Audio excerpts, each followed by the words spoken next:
इथं जमलेले सर्व मान्यवर, सर्व शिक्षिका, सर्व शिक्षक आणि माझे विद्यार्थी मित्रांनो, आज आपण इथे दोन कार्यक्रमासाठी एकत्र जमलेलो आहोत. एक म्हणजे सावित्रीबाई फुले, क्रांतीज्योती सावित्रीबाई फुले यांची जयंती, आणि दुसरा म्हणजे आपल्या शाळेतील आदर्श शिक्षक ज्यांना की आपण सर्व मानतो अशा सरांचा त्यांना आदर्श शिक्षक पुरस्कार प्राप्त झालेला आहे. आणि त्यांचा सन्मान जिल्ह्याने तर केलेलाच आहे, तर आपण शाळेमार्फत छोटासा सन्मान करण्यासाठी इथे जमलेलो आहोत. तर थोरात सरांच्या बाबतीत सांगायचं झालं तर आपण ते आपल्यासाठी नेहमीच आदरणीय राहतील आणि ते आपल्याला प्रेरणास्थान राहतील. आता तुम्हाला ह्या गोष्टी लक्षात येणार नाहीत, पण आमच्या सर्व शिक्षक बांधवांना, इतर सगळ्यांना लक्षात येतं की थोरात सर म्हणजे काय आहे आणि थोरात सरांचं काम काय आहे. जेव्हा तुम्ही मोठे व्हाल तेव्हा तुम्हाला कळेल की खरंच थोरात सरांबद्दल एवढं का बोलत होते सगळे, कारण थोरात सर आहेतच तसे आणि ते सगळ्यांसाठी आदरणीय राहतील, माननीय राहतील. आणि त्याचबरोबर मॅडम ह्या सुद्धा त्यांच्या पाठीशी खूप खंबीरपणे उभ्या राहिल्या, म्हणूनही सर बऱ्याचशा गोष्टी करू शकल्या असतील असं मला वाटतं. कारण त्यांच्या कुटुंबाची परिस्थिती पाहिली, आर्थिक शैक्षणिक प्रगती पाहिली तर ती जास्त, मला तर वाटतं त्यामध्ये 90% हिस्सा मॅडमचा असणार आणि 10% सरांचा असणार असं मला वाटतं. त्यासाठी त्यांचंही आपण कौतुक करू मॅडमचं, आणि त्या खऱ्या अर्थानं सावित्रीबाई आहेत असं मला वाटतं. बघा आता आपण आजचा दुसरा विषय सावित्रीबाई फुले यांची जयंती. तर बघा, ज्ञान नाही विद्या नाही ती घेण्याची गोडी नाही, ज्ञान नाही विद्या नाही ती घेण्याची गोडी नाही, बुद्धी असून चालत नाही, बुद्धी असून चालत नाही तयास मानव म्हणावे का. मी तुम्हाला प्रश्न विचारले मुलांना, आला का लक्षात तुमच्या? ज्ञान नाही विद्या नाही ती घेण्याची गोडी नाही, ज्ञान नाही विद्या नाही ती घेण्याची गोडी नाही, बुद्धी असून चालत नाही तयास मानव म्हणावे का. म्हणावं का त्याला माणूस? ज्ञानही नाही, बुद्धी नाही आणि ती घेण्याची गोडी पण नाही आणि बुद्धी असून चालत नाही, त्याला माणूस म्हणावं का? मग काय म्हणावं? पशु. त्याला काय म्हणायचं मग? पशु.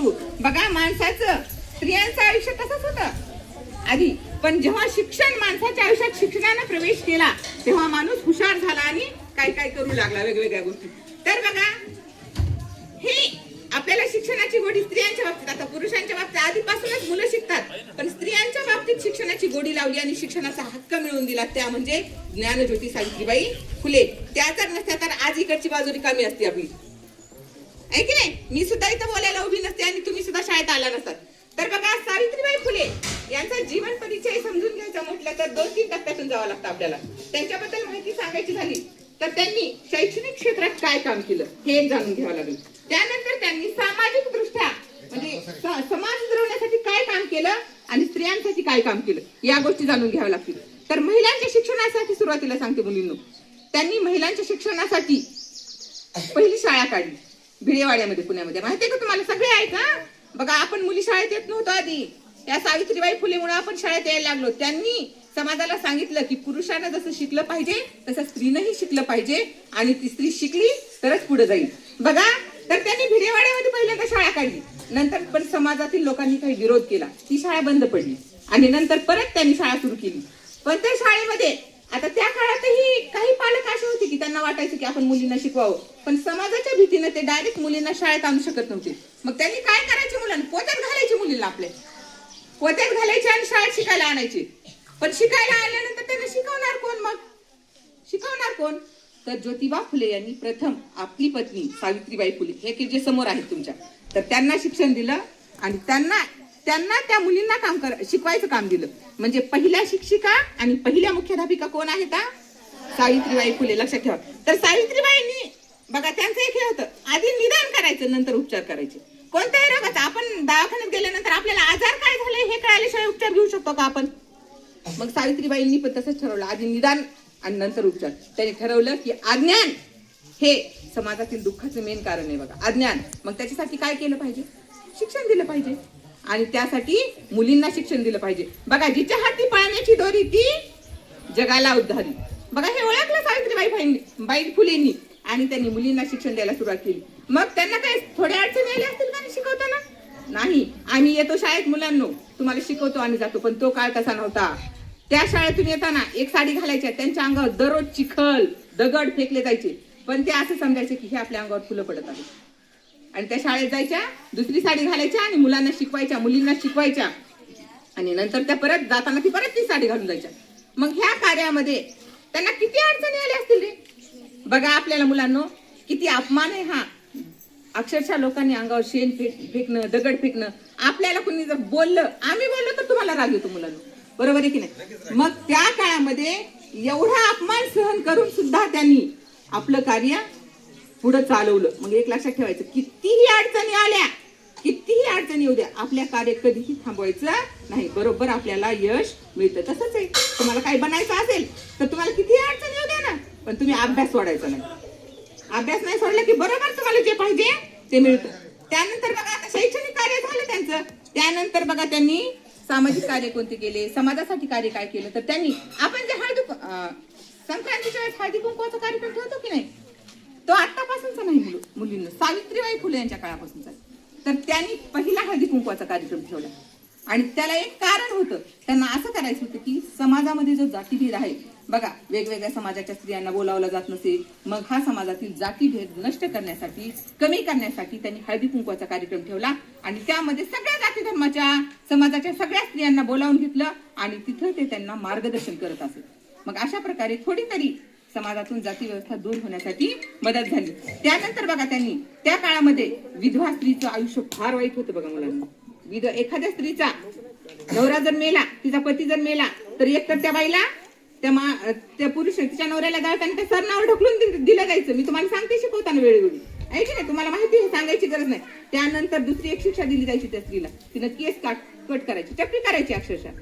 बघा स्त्रीला काय वाटत असेल ते, आपले सौंदर्याचं लक्षण असतं स्त्रीच्या की केस, आणि तेच जर कट केले, ते जर कापले, चपटी केली तर काय वाटत असेल. मग ह्या प्रथेला सावित्रीबाई फुले यांनी विरोध केला आणि त्यांनी अशा बऱ्याचशा वाईट परंपरा आहेत की ज्यांना विरोध केला. त्यांनी सांगितलं की आपला समाज आधी वाईट परंपरांच्या गुलामीतून मुक्त झाला पाहिजे. वाईट परंपरा ज्या आहेत, केशवपन, सतीप्रथा, या वाईट परंपरांच्या गुलामीतून समाज जर आपला बाहेर गेला तर समाजाची प्रगती होणारच, 100% होणार आहे. म्हणून त्यांनी काय केलं, अशा प्रथांना विरोध केला आणि बघा विधवा आश्रम काढले. बघा सुरुवातीच्या काळामध्ये विधवा ज्या होती की नाही, होत्या स्त्रिया, त्यांना समाजामध्ये काहीही मान दिला जायचा नाही, तर त्यांच्यासाठी आश्रम काढले आणि त्या विधवेला एक मुलगा झाला. आणि सावित्रीबाई फुले आणि ज्योतिबा फुले यांना मूल नव्हतं बघा, तर त्या विधवेचा मुलगा यांनी दत्तक घेतला. त्याचं नाव होतं, काय होतं नाव, यशवंत नाव होतं. आणि त्यांनी यशवंतला दत्तक घेतला आणि पुढं त्या यशवंतचा आंतरजातीय विवाह करून दिला राधा नावाच्या मुलीशी. म्हणजे त्यांनी समाजातून बघा केशवपन, सतीप्रथा, पुन्हा आंतरजातीय विवाहाला प्रोत्साहन दिलं आणि वाईट ज्या परंपरा आहेत त्यांना मोडीत काढण्याचा प्रयत्न केला. बघा तर एक स्त्री, आता सावित्रीबाई फुले बद्दल सांगायचं म्हणलं तर खूप काही आहे. आपण त्यांची एकच बाजू माहिती आहे की त्या काय होत्या, शिक्षिका होत्या, शिकवत होत्या, पण त्याच्या दुसऱ्याही बाजू अशा आहेत की जे आपल्याला माहित नाही. तुम्हाला माहिती का, एका स्त्रीचे किती रूप असू शकतात याचं उत्तम उदाहरण म्हणजे सावित्रीबाई फुले आहेत. एका स्त्रीचे किती रूप असू शकतात. बघा निसर्गाच्या सानिध्यात राहून हळुवार मन बनवून कविता करणाऱ्या सावित्रीबाई फुले होत्या. म्हणजे त्यांचं हळुवार मन होतं. त्यांनी त्यांच्या पतीच्या प्रेमाबद्दल कविता केल्या, त्यानंतर त्यांच्या आईच्या प्रेमाबद्दल कविता केल्या, त्याच्यानंतर वेगवेगळ्या गोष्टींबद्दल, निसर्गाबद्दल कविता केल्या. तर बघा म्हणजे त्यांचं मन कसं होतं, निसर्गाच्या सानिध्यात जेव्हा जायचं तेव्हा हळुवार बनायचं. पण बघा हेच हळुवार असणारं मन असं विद्रोही बनायचं. केव्हा विद्रोही बनायचं, जेव्हा समाजातील वाईट चालीरीती परंपरा पाहतो की नाही आपण, त्या केशवपन, त्यांना राग यायचा अक्षरशः आणि त्या परंपरा पाहून त्यांचं मन विद्रोही बनायचं आणि त्यांनी विरोधही तेवढ्याच जोरात केला बघा या सगळ्या गोष्टींना. तर बघा अशा ह्या सावित्रीबाई फुले, तर बघा त्यांच्या मध्ये जिद्द होती. बघा हे समाज सुधारक आहेत की नाही, त्यांच्याकडून काहीतरी गोष्टी घेतल्या पाहिजेत आपण. मग सांगा बरं सावित्रीबाई फुलेंकडून काय घेतलं पाहिजे रे आपण, शिक्षण घेतलं पाहिजे, पण जिद्द ही पण एक गोष्ट घेतली पाहिजे. बघा कितीही अडचणी आल्या तर त्यांनी जिद्द सोडली का त्यांची, मी मुलींना शिकवणारच ही जिद्द सोडली नाही. आणि म्हणूनच आपण सर्व मुली आज इथे उभा आहोत. बघा अशा ह्या सावित्रीबाई फुले यांचा 10 मार्च 1897 रोजी त्यांची प्राणाची ज्योत मालवली. आणि बघा असंख्य स्त्रियांमध्ये ज्ञानाची ज्योत प्रज्वलित करणाऱ्या या सावित्रीबाई फुले यांचं निधन 10 मार्च 1897 साली झालं. पण त्यांना आजही आपण त्यांची पुण्यतिथी जयंती साजरी करतो का, कारण त्यांचं कार्य तसं होतं. तर बघा असं काहीतरी कार्य करून जावं. रोज आपल्या समाजामध्ये जन्माला येतात आणि मरतात. पण असं काहीतरी जे कार्य वेगळं करून जातात ते कायम स्मरणात राहतात. मग असं एवढं मोठं कार्य तर आपण करू शकत नाही, पण आपापल्या जीवनात चांगलं कार्य आपण करू ना. आपण ठरवू की आपण आपल्या जीवनामध्ये चांगलं कार्य करू, आणि असं जेव्हा आपण करू तेव्हाच अशा थोर पुरुषांना, थोर स्त्रियांना खरी श्रद्धांजली किंवा त्यांचा खरा मान राखला जाईल असं मला वाटतं. मी माझे 2 शब्द थांबवते. जय हिंद, जय महाराष्ट्र. त्यासह या ठिकाणी आमचा आदर्श शिक्षक पुरस्कार प्राप्त म्हणून आमच्या पती पत्नींचा सत्कार या ठिकाणी ग्रामपंचायत कार्यालय असोला आणि जिल्हा परिषद उच्च प्राथमिक शाळा असोला यांनी आयोजित केला. मी सर्वांचं अभिनंदन करतो, सर्वांना धन्यवाद देतो. कार्यक्रमाला आपल्याला थोडासा वेळ झाला कारण हसनाबाद या ठिकाणी सकाळी आज 8 वाजता कार्यक्रमाचं आदरणीय बापू नखाते सर ग्रामस्थ यांनी कार्यक्रमाचं आयोजन केल्यामुळं आपला कार्यक्रम थोडासा उशिरा सुरू झाला. चिमुकल्यांना वाट पाहत बसावं लागलं, काही हरकत नाही. हा कार्यक्रम झाला की आपण सर्व चिमुकल्यांचं सावित्रीबाई, जेवढ्या सावित्रीबाई या ठिकाणी तयार होऊन आलेले आहेत त्यांचं मनोगत ऐकणार आहोत, त्यांचे क्रमांक काढणार आहोत. आपल्या सर्व महिला शिक्षिका तुमचे क्रमांक काढतील, तुम्हाला सर्वांना यथोचित बक्षीस वितरण नंतर केलं जाईल. आज या ठिकाणी हा सोहळा आयोजित करण्यात आला. खरोखरच आपण कार्य करत राहिलं की कार्य घडत जातं, आणि कुठलंही कार्य करत असताना वेगवेगळी माणसं भेटतात, वेगवेगळा परिसर असतो, आणि या सर्वांच्या संपर्कातून या ठिकाणी माणसाचं जीवन घडत असतो.